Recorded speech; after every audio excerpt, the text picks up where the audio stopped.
Okay, there's not an actual D&D platypus yet. But don't click away, because we have someone who basically checks all the same boxes. This is the weirdest dude in D&D.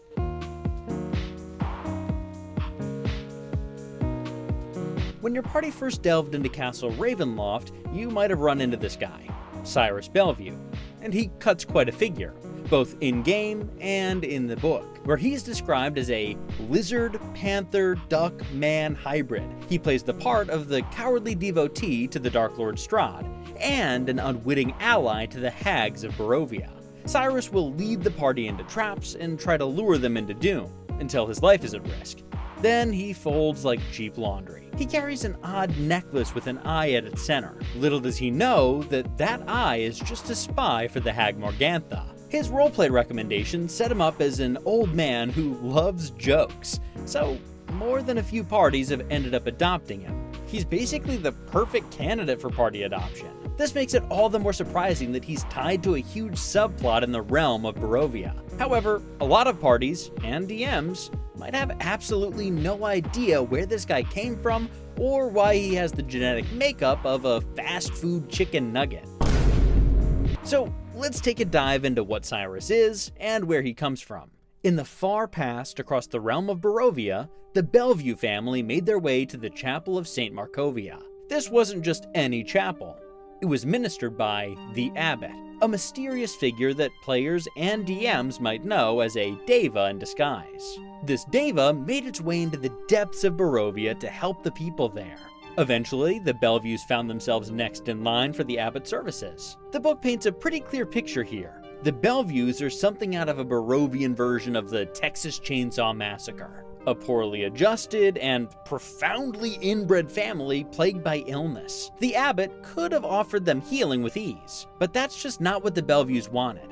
They made their desires clear. They wanted bat wings and lizard scales, dog noses and panther ears. They wanted to be bent into new and exciting shapes. They wanted a cure, just not for the malady most people would have assumed. They wanted liberation from their own humanity. This left the Deva with a mythological trolley problem. How do you help people who want to play with their DNA like a kitten with a ball of yarn? For the Abbot, the answer was clear. If it's what they want, then so it shall be. The first few family members the Deva tried to mold died in the process, but the rest of the family kept pushing to be next anyway. This was when a man named Von Holtz appeared. Von Holtz offered secrets from the Amber Temple that would let the magic take root, and soon enough, this divine Deva began to wander down a dark path.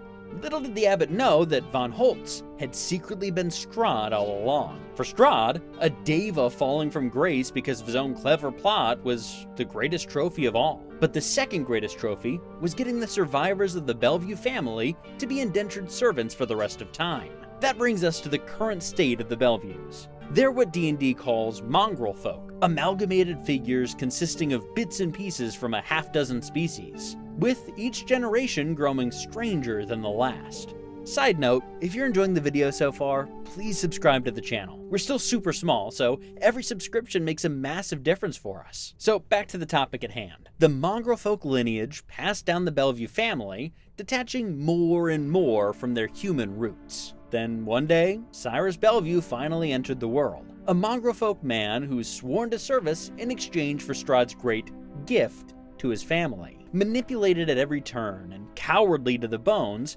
he essentially plays the part of Benny from The Mummy, but somehow even worse. It's worse because he's playing that part not just for one master, but two of them. Strahd uses him as a janitor and a typical lackey henchman, and the Hag Morgantha has made him into a living, unwitting security camera. That's often where his story ends, usually with poor Cyrus squeezed for information by a hag, or thrown from a tall window by Strahd or the party themselves. But it leaves us with some interesting questions. The mongrel folk's state is described in the book as a curse. So can they be sent back to humanity by the spell Remove Curse? Would they even want that if it was offered? Follow up, what happens when a curse baked into so many generations ends? Would Cyrus just become a regular dude? Would his spine be fixed of what is clearly terrible scoliosis? Or would he disintegrate into nothing because the curse is so profoundly attached to his bloodline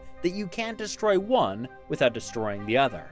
Next up, what information could Morgantha possibly be gleaming from a guy who's basically locked up in a storage room 99% of his life? Also, how did she even get in touch with him in the first place? And most importantly of all, how have Strahd and Rahadin not noticed Cyrus's massive Flava Flav style eye necklace? Did they think that Cyrus bought it? With what money? He's a mongrel folk slave. It doesn't make any sense. But all of that is where you, as a DM, can come in. You can make those choices and make this weirdo into a plot-relevant NPC. Or you can ignore all those details, and you still get to have a guy who's part lizard, panther, duck, and Ewok walking around Castle Ravenloft. That's about all we have on Cyrus. But we do have a couple of questions for you. If you're a player in Curse of Strahd, did your party have memorable encounters with this easily missed NPC?